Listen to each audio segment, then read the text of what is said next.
Hellfire RPGs here, and it's that time of year again. A few days ago, we were treated to another Nintendo Direct, and with it came a load of RPG announcements. This video is going to cover what we saw, as well as my thoughts on each of the RPGs mentioned. I'd also love to know what you thought. What games are you most excited for? Did anything blow you away, or did you find the Direct disappointing? Let me know in the comments below. Before we get into it, it would help me out a lot to hit that like button and sub for more RPG content coming soon. You can also hit that super thanks if you'd like to support the channel. Alright, let's get into it. The Direct started by showcasing the next installment of the Mario and Luigi series. Brothership will be the 6th main installment in this long-running JRPG series, and it's surprisingly one that I've never had a chance to play. I have, however, played Super Mario RPG several times, and it looks like Brothership shares many of the things that I loved about that game. There's turn-based combat with timed inputs, there's the playful, humorous style and tone, there's the inclusion of the platforming segments. I can tell you now, Brothership is going to be my entry point into the series, and I can't wait. Fairy Tail 2 is a sequel to Fairy Tail released in 2020. I skipped this one on release because I hadn't seen the anime that it was based off, and 4 years later, nothing has changed. Apparently, the game did do a good enough job in getting you up to speed, so if this is a game or series that you're interested in, then don't let that stop you. Fairy Tail 2 is a retelling of the Alvarez Empire arc from the anime, which is the final chapter. The game does look pretty good with its real-time action combat system and character link attacks. If this game has your attention, then look out for it this winter.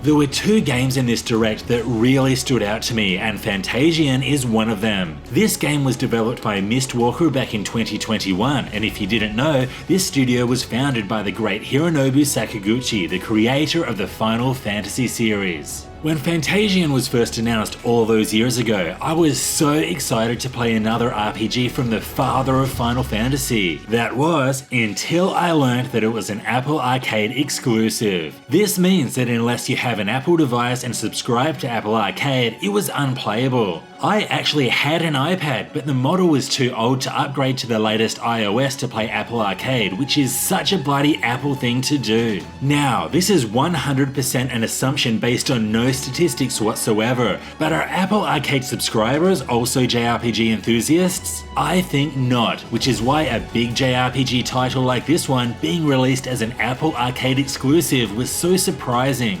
Anyway, now that it's finally going to be released from Apple Prison, we can all finally play it. The Switch release, titled Fantasian Neo Dimension, is an enhanced version of the original and includes English and Japanese voiceovers as well as an additional difficulty setting. We'll all be able to experience this one in the winter of 2024. Next, we have Farmagia, developed by Marvelous Inc. This game is set in the realm of monsters, where people called Farmagia are able to command and raise them. This is basically a monster raising RPG where new monsters grow on trees, quite literally. The unique factor here is that the battles take place with loads of your monsters, and you even have the ability to fuse them all into a massive monster able to wreak havoc on your enemies. This unique concept is interesting and is one that I'll no doubt be checking out this November. Along with Fantasian, the other major highlight of the entire Direct for me was Dragon Quest. Not just what we got to see of the 3rd installment remake, but also confirmation that the 1st and 2nd in the series is also being remade for a 2025 release. Now, I'm definitely not the biggest Dragon Quest fanboy going around. I was a Final Fantasy kid and have only dabbled in the Dragon Quest series over the years. But the chance to go back and experience the first 3 games in these beautiful HD 2D visuals is really exciting. And if you're out of the loop, Dragon Quest 3 is chronologically set before 1 and 2, which is why it's being released first. I cannot wait for this one. November 14th cannot come fast enough. By far the least exciting RPG in this Direct was the new Denpa Man, which is a free-to-play RPG releasing next month. Well, apparently you can find them, catch them, and lead them on a joyful RPG adventure. There's also an island decorating system as well as some 4-player local co-op mechanics. This game looks super chill, super easy, and super childish. It looks like the perfect RPG for my kid if he were a year or 2 older. Now, I won't spend too much time talking about Darkest Dungeon 2 since it was originally released for PC last year, but next month it's finally coming to consoles, which includes the Binding Blade DLC. I love a good roguelike RPG, and this is a series that I've always wanted to get into, so I think now is a good time to finally give it a go. If you've played this one, what did you think? Is it worth a shot? Phantom Brave is a game that's been sitting in my PS2 collection for 2 decades now, but for some reason I don't think I've ever come close to giving it a go. The original was a well-received tactical RPG developed by the creators of Disgaea. Just like in the original, Phantom Brave the Lost Hero revolves around Morona and her ability to combine her phantoms with objects to unleash a load of different attacks in battle. The examples from the trailer were combining a phantom with a cannon to unleash an AoE cannon attack and a fan to blow away enemies. The Lost Hero is set for release next year and is definitely worth a look if you're into tactical RPGs. Next up, we have a brand new Legend of Zelda game, Echoes of Wisdom. I know that this isn't a traditional RPG, but I've covered several of the games on this channel in the past, so it feels right to mention it. To be honest, I don't think I'm as excited for this one as most people seem to be, and this isn't because we get to play as Zelda. I actually think that the reversal of roles with Link is pretty cool. Yeah, I've been dabbling in the art of getting my ass kicked while playing as Zelda in Smash Bros for years. I'm definitely more of a Yoshi guy.